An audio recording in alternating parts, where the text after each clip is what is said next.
নয়নে নয়নে রাখি তোমারে, তুমি যে বিশাল গোপাল। কি ভাবছেন সবাই? আজকে সকাল সকাল একদম ফুল সেজে গুজে রেডি হচ্ছে কেন জানেন না? আজকে তো জন্মাষ্টমী। হ্যালো গাইস, আমি সুইটি। তো কেমন আছেন সবাই? ফুল বিন্দাস আছেন তো? আর আমিও ফুল বিন্দাস আছি। সবাইকে জানাই শুভ জন্মাষ্টমী। আমি রেডি হয়ে গেছি বাবার বাড়ি যাওয়ার জন্য, কারণ ওখানে জন্মাষ্টমীর সাথে সাথে দুর্গাপূজার মাটি তোলাও হয়। কি সবাই কি দেখছেন? হ্যাঁ ঠিকই দেখছেন, আমি আজকে শাড়ি পরেছি। কি বলতো, আমি ঠিকঠাক একা একা শাড়ি পরতে পারি না, তো তাই খুব কমই শাড়ি পরি। আর আর তো বাবার ওখানে পুজোর অনুষ্ঠান আছে, তাই ভাবলাম শাড়িটাই বেস্ট লাগবে। আমার বর বললো তুমি শাড়িই পরো, শাড়িতেই ভালো লাগবে, আর আমি ভালো করে তোমার কুচি টুচি ধরে দেবো, তুমি পরো।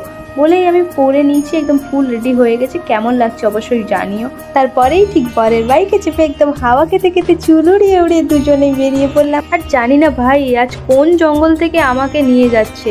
এই ফার্স্ট আমি এই জঙ্গলের মাঝখান থেকে আমার বাবার বাড়ি যাচ্ছি, জানি না কোন ভেতর রাস্তা থেকে নিয়ে যাচ্ছে। এত জঙ্গল, বাঁশ গাছ আর বাঁশ গাছ। বর শ্বশুর বাড়ি যাচ্ছে বলে কথা, মিষ্টি নেবে না কথা এখনো হয়? মিষ্টি দোকান থেকে তাও একটু মিষ্টি নিয়ে এলে না। আমি বর সেদিকে মিষ্টি নিচ্ছে আর আমি ক্যামেরার মধ্যে একটু ঢং করতে লাগলাম। দেখলাম যে আমার চুলটুলগুলো ঠিক আছে তো। আর আজ যা রোদ উঠেছে ভাই, আমাকে তো সূর্য মামা খালি চুমু খেতেই আছে তখন থেকে। বাবার বাড়ি যাওয়ার পথে এই ভিউটা তোমাদেরকে না দেখিয়ে আমি পারলাম না, এত সুন্দর একটা ভিউ।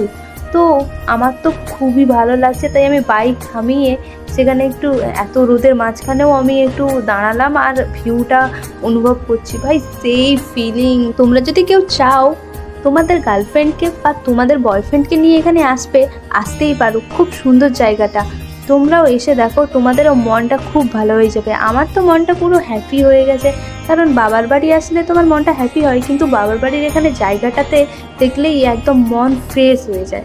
আরে ভাই এত দেরি করে আমরা পৌঁছালাম যেখানে, এই মূর্তিটা আর নিতে পারলাম না, কারণ তারা ফাইনালি মাটি তুলেই মাঝ রাস্তার নেজে নেজে চলেই এসেছে। তারপরে আমিও তো আমার বরের বাইক থেকে জোর করে নেমে গিয়েই এদের সাথে মস্তি করতে নেমে গেছি।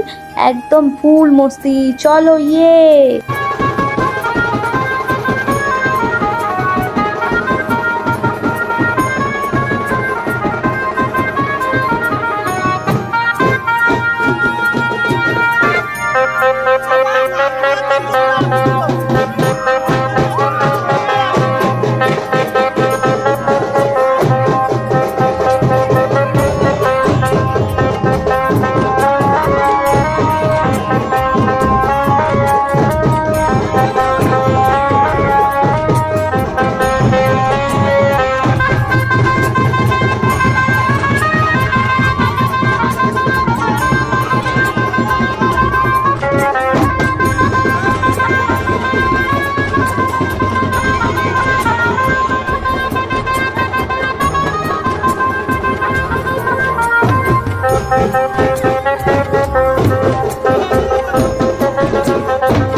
অনেক নাচানাচির পরে ফাইনালি বাড়ি এলাম আর দেখলাম যে সবাই তো খেতে বসে গেছে।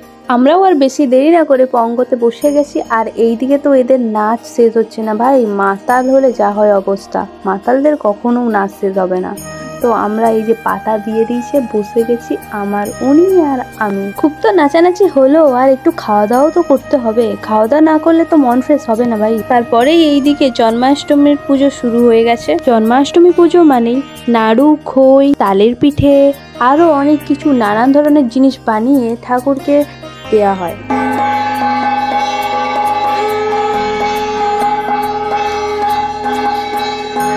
এই যেটা দেখছো যে পুজো করছে, এটা দুর্গা পুজোতে যে ঠাকুর হবে না, ঠাকুরের মেট না কি বলে না, সেইটাও পুজো করছে। শেষমেশ তো পুজো শেষই হয়ে গেল, তারপরেই আমাদের প্রসাদ খাওয়ার পালা। আর এই যে দেখছো আমার জেম্মা সবাইকার জন্য প্রসাদ বাড়ছে দেওয়ার জন্য।